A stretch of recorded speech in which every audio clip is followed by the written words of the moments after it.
নেটওয়ার্কের প্রবলেম জনিত কারণে বা যান্ত্রিক ত্রুটির কারণে হয়তো সমস্যা হচ্ছে ক্লাসে, এদিকে প্রচুর বৃষ্টি হচ্ছে। তো স্বাগতম অনলাইন ক্লাসে।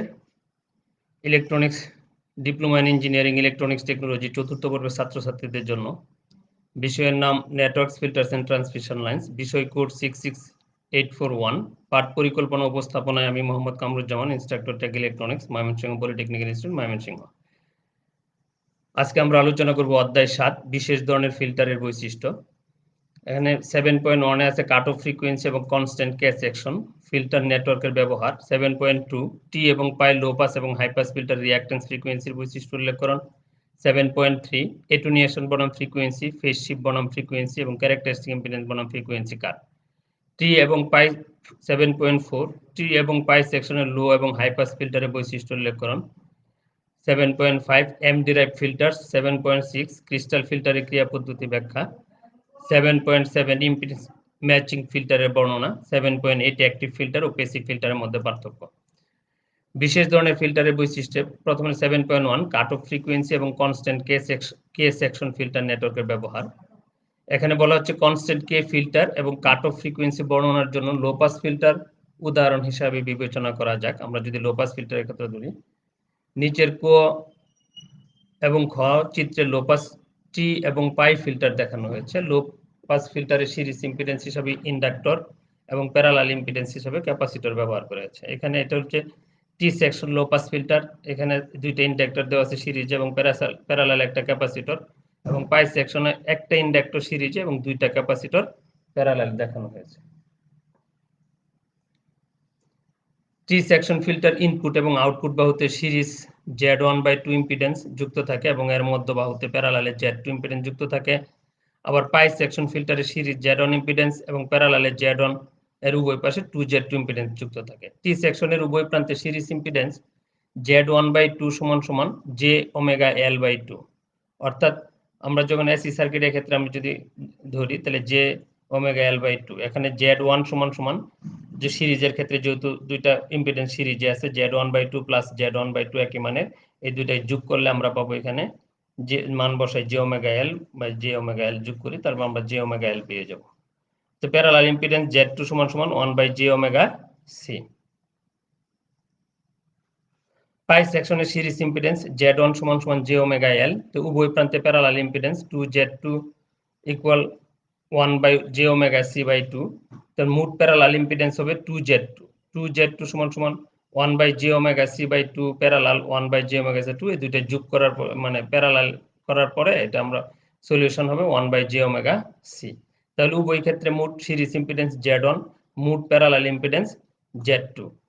তো উভয় সার্কিটের ক্ষেত্রে Z1 এবং Z2 এই দুইটা ইম্পিডেন্সকে যদি গুণ করি তাহলে আমরা যে ভ্যালুটা পাবো সেটা হচ্ছে একটা ইম্পিডেন্স 0.8 ধরি, 0.8 স্কয়ার ধরি, তাহলে R0 সমান হবে √L/C। এটা 1 নং সমীকরণ। 1 নং সমীকরণের প্রতিমান হয় যে একটি বাস্তব ইম্পিডেন্স এবং ফ্রিকোয়েন্সির উপর নির্ভরশীল নয়। 1 নং সমীকরণ হতে প্রতীয়মান হয় যে একটি বাস্তব ইম্পিডেন্স এবং ফ্রিকোয়েন্সির উপর নির্ভরশীল নয়। ফলে এই ধরনের সার্কিটের বৈশিষ্ট্যে কনস্ট্যান্ট থাকে। এই জন্য এই ধরনের সার্কিটকে কনস্ট্যান্ট সার্কিট বলে। কাট অফ ফ্রিকোয়েন্সি যে টি সেকশন ক্যারেক্টারিস্টিক ইম্পিডেন্স আমরা আগে 2 নম্বর চ্যাপ্টারে যেগুলো পেয়েছি, 2-3 চ্যাপ্টারে যে ক্যারেক্টারিস্টিক ইম্পিডেন্স আমরা পেয়েছি Z0T, তাহলে এটা √Z1²/4 প্লাস Z1 Z2, এটা আউটপুট ক্যারেক্টারিস্টিক ইম্পিডেন্স, টি সেকশনের আউটপুট ক্যারেক্টারিস্টিক ইম্পিডেন্স এর ভ্যালু। এবং পাই সেকশনের ক্ষেত্রে ক্যারেক্টারিস্টিক ইম্পিডেন্স Z0 পাই বা আউটপুট ক্যারেক্টারিস্টিক ইম্পিডেন্স যখন Z1/Z2 Z1 into Z2 by √Z1²/4 plus Z1 Z2। Low pass ফিল্টারের ক্ষেত্রে যদি দেখি তাহলে Z1 হবে JωL বা JX1, আবার Z2 ইকুয়াল 1/jωC সমান -J1/ωC, তাহলে JX2। অর্থাৎ এখানে আমরা পেলাম X1 সমান ωL এবং X2 সমান -1/ωC। সি মানে ক্যাপাসিটর, ক্যাপাসিটেন্স, এবং এল হচ্ছে ইন্ডাকটেন্স। তো Z0T যদি আমরা এই ক্যারেক্টারিস্টিক ইম্পিডেন্সের Z এর মান বসাই, তাহলে Z এর মান বসাইলে আমরা পাবো JX1/4 J X one into J X two, এটা যদি সমাধান করি তাহলে আমরা পেয়ে যাব এই ভ্যালুটা পাবো। এই ভ্যালুটা পাওয়ার বলে এটা আউটপুট ক্যারেক্টারিস্টিক ইম্পিডেন্স। তারপর হচ্ছে টি সেকশনের জন্য এবং পাই সেকশনের জন্য যে আউটপুট ক্যারেক্টারিস্টিক ইম্পিডেন্সটা পাবো, এক্স ওয়ান এর ক্ষেত্রে J X one X two minus J X one by four plus X two. আর নিচের চিত্রে x1 এর মান এবং x1/4 x2 এর কার্ভ দেখানো হয়েছে। যদি এর মান বিপরীত চিহ্নের হয় তবে তাদের গুণফল পজিটিভ হয় এবং ক্যারেক্টারিস্টিক ইম্পিডেন্স বাস্তব হয়, ফলে ইহাকে পাস ব্যান্ড বলে, যা আমরা এই ক্যারেক্টারিস্টিক কার্ভটার মধ্যে দেখানো হয়েছে। এটা শুধু কাট অফ ফ্রিকোয়েন্সি রেসপন্স কার্ভের মধ্যে কাট অফ ফ্রিকোয়েন্সি যে জিরোটাকে ইন্ডিকেট করে সেটাকে দেখানো হয়েছে।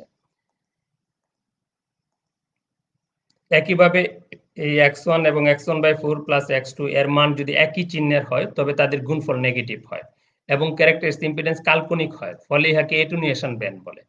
এখানে দেখানো হয়েছে যে ফ্রিকোয়েন্সির মান 0 এর কাছাকাছি হলে x1/4 প্লাস x2 এর মান পজিটিভ হয়। এই কার্ভ কাট অফ ফ্রিকোয়েন্সিতে শূন্যে পৌঁছে এবং এই ফ্রিকোয়েন্সির অধিক সকল ফ্রিকোয়েন্সিতে মান পজিটিভ হয়। তাহলে দেখা যায় যে যদি কাট অফ ফ্রিকোয়েন্সি বা এফসি ফ্রিকোয়েন্সিতে x1/4 প্লাস x2 এর মান 0 হয় এবং পূর্বের ক্যারেক্টারিস্টিক ইম্পিডেন্স বাস্তব এবং পরের ফ্রিকোয়েন্সিগুলোতে ক্যারেক্টারিস্টিক ইম্পিডেন্স কাল্পনিক হয়। সুতরাং যে নির্দিষ্ট ফ্রিকোয়েন্সিতে ক্যারেক্টারিস্টিক ইম্পিডেন্স বাস্তব থেকে কাল্পনিক মানে পরিবর্তন হয় তাকে কাট অফ ফ্রিকোয়েন্সি বলে। অর্থাৎ যে ফ্রিকোয়েন্সি 0 থেকে পজিটিভলি ভ্যালু আসে সেটা হচ্ছে বাস্তব ফ্রিকোয়েন্সি, আর যেটা ভ্যালু বাস্তব ভ্যালু, আর যে মানটা 0-র পরে আসে সেটা হচ্ছে কাল্পনিক ভ্যালু এবং 0 পজিশনে যে ভ্যালুটা পাওয়া যায় অর্থাৎ 0-তে যে চেঞ্জটা হয় যে ফ্রিকোয়েন্সি তাকে কাট অফ ফ্রিকোয়েন্সি বলে। 7.4 এবং পাই সেকশনের লো এবং হাই পাস ফিল্টারের বৈশিষ্ট্য উল্লেখ করুন। লো পাস ফিল্টারের ক্ষেত্রে আমরা জানি x1 = ওমেগা এল এবং x2 = -1/ωc কাট অফ ফ্রিকোয়েন্সি, যেটা fp বা fc দ্বারা প্রকাশ করা হয় x1/4 প্লাস x2 এর মান 0 হয়। অতএব x1/4 প্লাস x2 = 0 বা ωcl/4 মাইনাস 1/c যদি ভ্যালুটা বসাই তাহলে ইকুয়াল হবে 0। এটা সমান সমান এখানে 0 হবে। 0 হলে সমাধান করার পরে আমরা যা পাবো যে ওমেগা সি সমান সমান 2/√LC। তো ওমেগা সি যদি ভ্যালু বসাই আমরা পাবো 2πfc। তো 2πfc সমান সমান 2/√LC। তাহলে এই fc এর ভ্যালুটা কত আসবে? এখান থেকে 2π 2 কাটা যাবে, পাইটা এখানে চলে যাবে, অর্থাৎ 1/π√LC। LC অর্থাৎ ইন্ডাক্টেন্স এবং ক্যাপাসিটেন্স। এটা হচ্ছে 1 নং সমীকরণ লো পাস ফিল্টারের ক্ষেত্রে। তো উক্ত সমীকরণটি লো পাস ফিল্টারে কাট অফ ফ্রিকোয়েন্সি নির্দেশ করে। এখানে যে ভ্যালুটা পাওয়া গেছে এটা কি করে? লো পাস ফিল্টারে কাট অফ ফ্রিকোয়েন্সি নির্দেশ করে। হাই পাস ফিল্টারের ক্ষেত্রে আমরা জানি যে x1 = -1/ωc এবং x2 = ωL। কাট অফ ফ্রিকোয়েন্সিতে x1/4 প্লাস x2 এর মান 0 হয়। সুতরাং fc বা কাট অফ ফ্রিকোয়েন্সিতে এখন যদি আমরা ভ্যালুটা বসাই এখানে 1/4 তাহলে 1/4 ωcc এবং প্লাস ωcl = 0। তো সমাধান করার পর আমরা পাবো 2πfc = 1/2√LC, অর্থাৎ fc হতে কাট অফ ফ্রিকোয়েন্সি সমান হাই পাস ফিল্টারের ক্ষেত্রে 1/4π√LC। তাহলে আমরা লো পাসের ক্ষেত্রে একটা ভ্যালু পাওয়া গেল এবং হাই পাসের ক্ষেত্রে একটা ভ্যালু পাওয়া গেল। এই 1 নং এবং 2 নং সমীকরণ, উক্ত সমীকরণটি হাই পাস ফিল্টারে কাট অফ ফ্রিকোয়েন্সি নির্দেশ করে।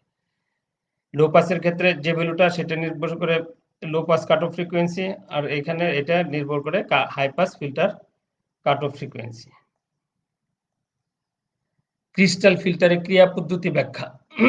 এটা ইম্পর্টেন্ট, ভেরি ইম্পর্টেন্ট, পরীক্ষায় আসে বারবার। কিছু পদার্থ আছে যাদেরকে ক্রিস্টাল আকারে কর্তন করে উপযুক্ত তলদেহের মধ্যে যান্ত্রিক বল প্রয়োগ করা হয় তখন অপর তলদেহের মধ্যে ভোল্টেজ উৎপন্ন হয়। যেমন কোয়ার্টজ। যান্ত্রিক শক্তিকে বৈদ্যুতিক শক্তিতে রূপান্তর করার বৈশিষ্ট্যকে পিজোইলেকট্রিক ইফেক্ট বলে। নিচে একটি ক্রিস্টালের বৈদ্যুতিক সমতুল্য বর্তনী দেওয়া হলো। এখানে সিরিজে RLC এবং এর সাথে প্যারালালে আবার একটা ক্যাপাসিটর সংযোগ করা হয়েছে, CM দ্বারা নির্দেশ করা হয়েছে। আমরা যদি এটা থেকে ক্রিস্টালের দেখি সমতুল্য বর্তনী হিসাবে বিবেচনা করি, তো সমতুল্য বর্তনী হতে সিরিজ রেজোন্যান্ট ফ্রিকোয়েন্সি FS এবং প্যারালাল রেজোন্যান্ট ফ্রিকোয়েন্সি FM এর মধ্যে সম্পর্ক।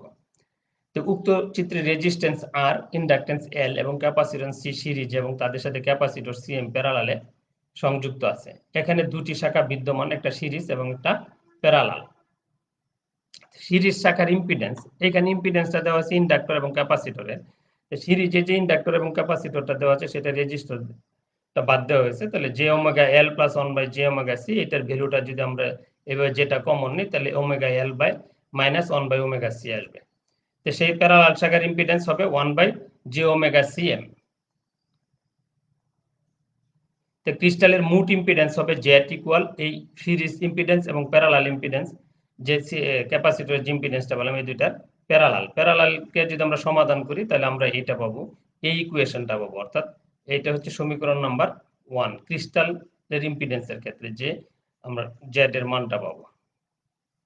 Series resonance frequency F S, যেটা রেজোনেন্স ফ্রিকোয়েন্সিকে ডব্লিউ এস দ্বারা ওমেগা এস এল 1/ওমেগা এস সি সমাধান করার পরে পাবো এফ এস সমান সমান 1/2π√LC, এটা 2 নং সমীকরণ। তো এখানে জেড এর মান একটা পাওয়া গেল এবং রেজোনেন্স ফ্রিকোয়েন্সির একটা মান পাওয়া গেল, যেটা 2 নং সমীকরণে দেখানো হয়েছে।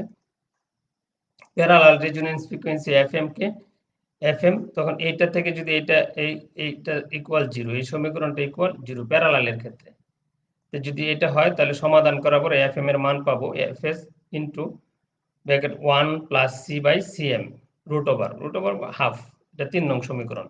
তো আমরা দুইটা ভ্যালু পেলাম, একটা এফএম আর একটা এফএস। উপরের সমীকরণটি সিরিজ রেজোনেন্স ফ্রিকোয়েন্সি এফএস এবং প্যারালাল রেজোনেন্স ফ্রিকোয়েন্সি এফএম এর মধ্যে সম্পর্ক নির্ণয় করে। এই সমীকরণটা এখানে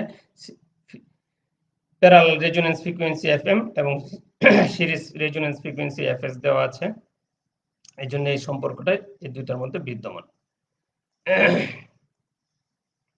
দেখো 7.8 অ্যাক্টিভ ফিল্টার এবং প্যাসিভ ফিল্টারের মধ্যে পার্থক্য। অ্যাক্টিভ ফিল্টার এবং প্যাসিভ ফিল্টার, যে সমস্ত ফিল্টারে অ্যাক্টিভ এবং প্যাসিভ এলিমেন্ট থাকে তাকে অ্যাক্টিভ ফিল্টার বলে, আর যে সমস্ত ফিল্টারে শুধুমাত্র প্যাসিভ এলিমেন্ট থাকে তাকে প্যাসিভ ফিল্টার বলে। আমরা এটা 5 নাম্বার চ্যাপ্টারে মনে করে আসছি যে সংজ্ঞা। এটুনিয়েশন বেশি পাওয়া যায়, এটুনিয়েশন কম পাওয়া যায়। উচ্চ ফ্রিকোয়েন্সিতে ভালো কাজ করে, উচ্চ ফ্রিকোয়েন্সিতে ভালো কাজ করে না। বাহিরতে বায়াসিং এর জন্য সরবরাহ প্রয়োজন হয়, বাহিরতে বায়াসিং এর জন্য সরবরাহ প্রয়োজন হয় না। ইয়ার পারফরমেন্স ভালো, তুলনামূলক পারফরমেন্স ভালো না। আমরা আমাদের বাড়ির কাজ আমরা 7.2 টি এবং পাই লো পাস এবং high pass filter reactance frequency বৈশিষ্ট্য উল্লেখ করুন। 7.3 এটুনিয়েশন বনাম ফ্রিকোয়েন্সি, ফেজ শিফট বনাম ফ্রিকোয়েন্সি, ক্যারেক্টারিস্টিক ইম্পিডেন্স বনাম ফ্রিকোয়েন্সি কার্ভ, এবং 7.5 এ আছে এম ডিরাইভ ফিল্টার্স এবং 7.7 আছে ইম্পিডেন্স ম্যাচিং ফিল্টারের বর্ণনা। আশা করি তোমরা যদি এটা ভালো করে পড়ো, আমরা যেটুকু পড়ানো হয়েছে আর যেটুকু বাকি আছে এই চ্যাপ্টারের, এটা ভালো করে পড়লে তোমরা এই বিষয়গুলো বুঝবে এবং এটা সেশনাল খাতা, এটা কমপ্লিট করে সেশনাল খাতা হিসাবে তোমরা বাড়ির কাজ হিসাবে সংশ্লিষ্ট তোমার পলিটেকনিকে তোমার এই সাবজেক্টের সংশ্লিষ্ট টিচারের কাছে জমা দিবে এবং এটা তোমাদের ধারাবাহিক মূল্যায়ন হবে। আশা করব তোমরা সবাই এটা মনোযোগের সহিত কাজটা করবে। তারপর যদি কোনো প্রশ্ন থাকে তাহলে আমাদের ইনবক্সে প্রশ্ন করো, আগামী সপ্তাহে ইনশাআল্লাহ উত্তর দেওয়ার চেষ্টা করব। তার এই ক্লাসটা বারবার দেখার জন্য আমরা www.skill.gov.bd.com এ রেকর্ডিং থাকে, তোমরা ইচ্ছা করলে সবসময় দেখতে পারবে। তা আগামী ক্লাস আলোচনা হবে অধ্যায় 8 ট্রান্সমিশন লাইনের ধরন, বিভিন্ন ধরনের ট্রান্সমিশন লাইনের আকৃতি ও তাৎপর্য চিহ্নিতকরণ, ট্রান্সমিশন লাইনের প্রয়োগ, প্রেরণ লাইনের প্রপাগেশন ব্যাক এবং ক্যারেক্টারিস্টিক ইম্পিডেন্সের ব্যাখ্যা, অসীম লাইন, ক্ষুদ্র লাইন কে দ্বারা সমাপ্তকরণ, ট্রান্সমিশন লাইনের কারেন্ট এবং ভোল্টেজ ওয়েভের ব্যাখ্যা, ট্রান্সমিশন লাইনের প্রপাগেশন, এটুনিয়েশন এবং ফেজ কনস্ট্যান্ট, ট্রান্সমিশন লাইনের ভোল্টেজ, কারেন্ট এবং পাওয়ার প্রতিফলনের বর্ণনা, ট্রান্সমিশন লাইনের উচ্চ ফ্রিকোয়েন্সির বর্ণনা। ধন্যবাদ সবাইকে, আজকে এই পর্যন্তই। আগামী ক্লাসে দেখা হবে ইনশাআল্লাহ, আগামী বুধবার 8টা 30 নেক্সট ক্লাস যেদিন থাকে, ঈদের ছুটিতে হয়তো আগামী ক্লাস বন্ধ থাকতে পারে। আল্লাহ হাফেজ, আসসালামু আলাইকুম।